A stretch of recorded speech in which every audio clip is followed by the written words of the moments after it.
Buongiorno e benvenuti a questo appuntamento con l'informazione su Telefriuli.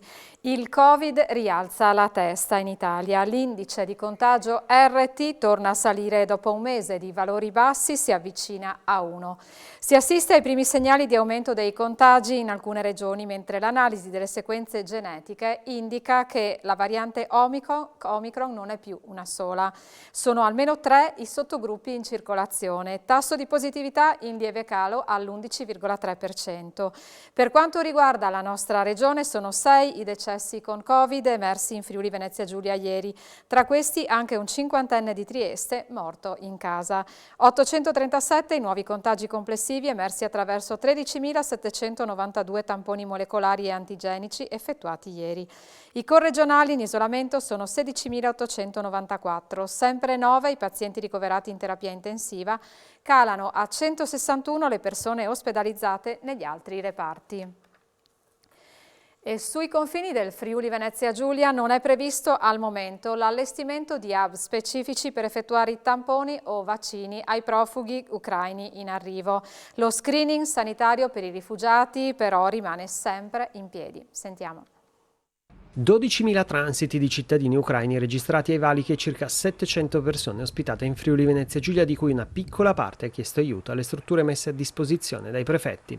Il presidente della regione Massimiliano Fedriga ha presentato una informativa nell'aula del Consiglio regionale per fare il punto sulla situazione degli arrivi di chi fugge dalla guerra, praticamente tutte donne e bambini. Al momento la questione sanitaria resterà in capo alle aziende del territorio, ma non è escluso che se i traffici dovessero aumentare si procederà con hub sui confini. Il confine è molto vasto e i valichi sono numerosi.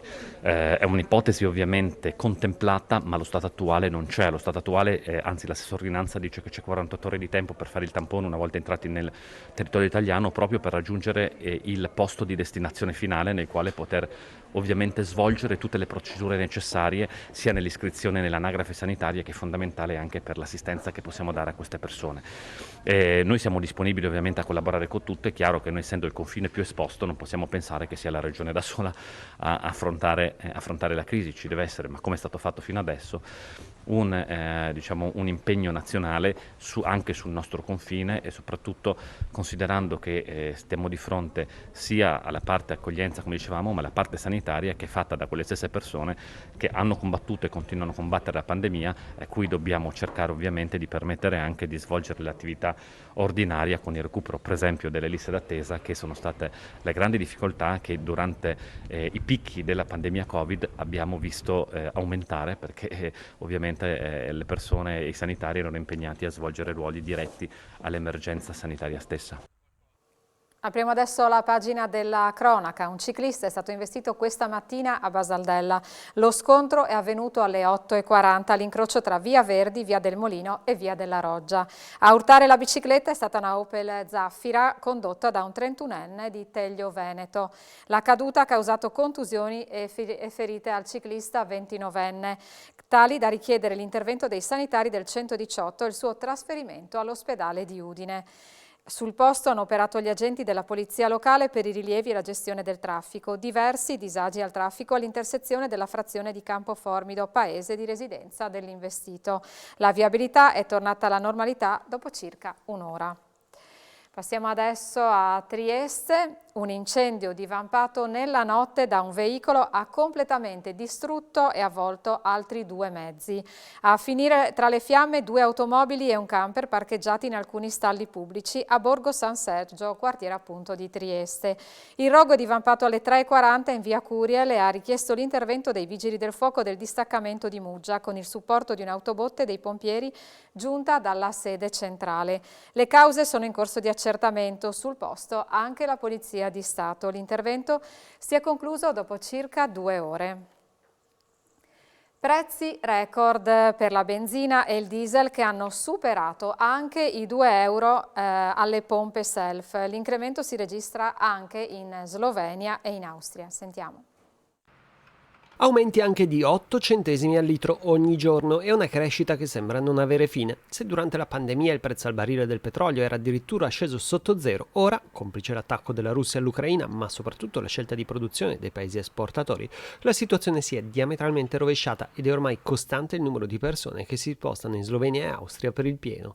Benzina e diesel hanno ormai superato in alcuni impianti il prezzo di 2 euro al litro anche nella zona self e con il metano non va meglio visto che le principali compagnie hanno ormai portato il prezzo al chilo a 2 euro. A piangere non è solo l'Italia perché il carburante ha costi simili in Francia e Germania e sta andando in aumento anche in Austria e Slovenia dove comunque, in particolare in Slovenia, il valore è ancora lontano dai 2 euro arrivando a circa 1,6 euro per il gasolio e 1,5 euro per la super. A pesare nel bel paese sono le accise che valgono 0,728 euro al litro per la verde e 0,617 euro al litro per il diesel. Si tratta di importi predeterminati che racchiudono 19 voci per raccogliere fondi per emergenze come guerre e terremoti. A mutare è poi l'IVA che è passata da 0,312 euro a 0,352 euro al litro per la verde e da 0,288 euro litro a 0,329 euro litro per il diesel. E ci occupiamo adesso di cultura perché Pasquetta in Castello sarà possibile con musei accessibili gratuitamente. È quanto si prefigge di organizzare il Comune di Udine per il lunedì dell'Angelo, sperando che si possa anche prorogare la data di chiusura della mostra La forma dell'infinito. Vediamo. Giovedì prossimo si decideranno le sorti della mostra La forma dell'infinito, ospitata a Casa Cavazzini, ossia l'ipotesi che la data di chiusura possa essere posticipata come auspica l'amministrazione comunale di Udine. Non sono solo i musei russi a chiedere la restituzione delle opere, ma anche altre realtà culturali da cui provengono i quadri, a prescindere dalla situazione in Ucraina. L'ideale sarebbe che la rassegna rimanesse aperta almeno fino a Pasqua, evidenzia l'assessore alla cultura Fabrizio Cigolot, che comunque ha già programmato iniziative per il lunedì dell'Angelo. A Pasquetta noi vogliamo che la gente goda delle sedi museali della città. Terremo aperto il castello più Palazzo Giacomelli con accesso gratuito per tutti. Organizzeremo degli eventi per intrattenere le famiglie, per intrattenere i bambini e per ascoltare anche della musica. In primavera a Udine sono previsti altri eventi come la 24esima edizione di Far East Film Festival che si terrà dal 22 al 30 aprile. E sempre per la cultura ci spostiamo adesso a Codroipo. È inaugurata a Villa Manin di Passariano la mostra Pole Art che mette in luce le abilità degli artigiani locali grazie a un occhio giovane e fresco. Il primo evento della ripartenza delle attività delle Proloco regionali nel complesso dogale. Per la prima volta viene allestita, inaugurata e organizzata una mostra per promuovere gli artisti locali. Una mostra curata, realizzata dai 3 ragazzi che svolgono il servizio civile presso il nostro comitato regionale e che stanno portando avanti un progetto sulla valorizzazione artistica e tradizione degli artisti in Friuli Venezia Giulia. Sono una quarantina i ragazzi che in questo momento stanno portando a termine l'anno di servizio civile. È già aperto il bando per il prossimo anno. Quindi i ragazzi che hanno fatto anche un percorso di formazione molto importante. Sono previste nel progetto 100 ore di formazione sulla comunicazione, sul marketing e su altre materie di grande attualità. Questi 3 ragazzi che sono del territorio si sono organizzati, si sono attivati e hanno fatto anche i lavori semplici e umili, andando anche oltre le ore previste dal contratto per realizzare questa mostra e per portare a Villa Manin un tocco di ripartenza. E per gli spettacoli i Turks di Pasolini sono andati in scena al Giovanni da Udine con lettura scenica della prima opera teatrale in friulano del poeta di Casarsa, a 100 anni dalla nascita. Vediamo.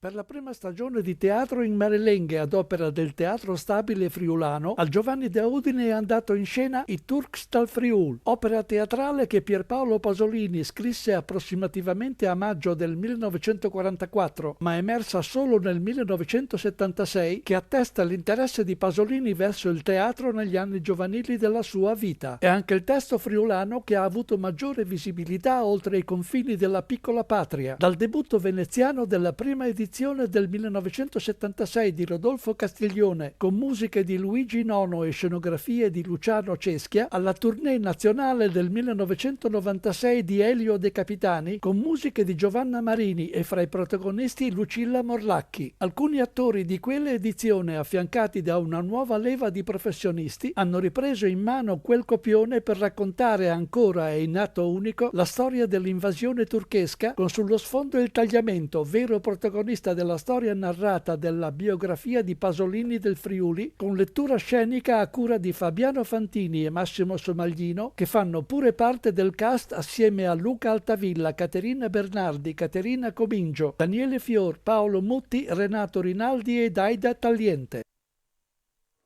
Questa edizione del telegiornale termina qui, vi ricordo che tra poco ci sono gli approfondimenti in A voi la linea, perciò se lo desiderate rimanete con noi. A tra poco.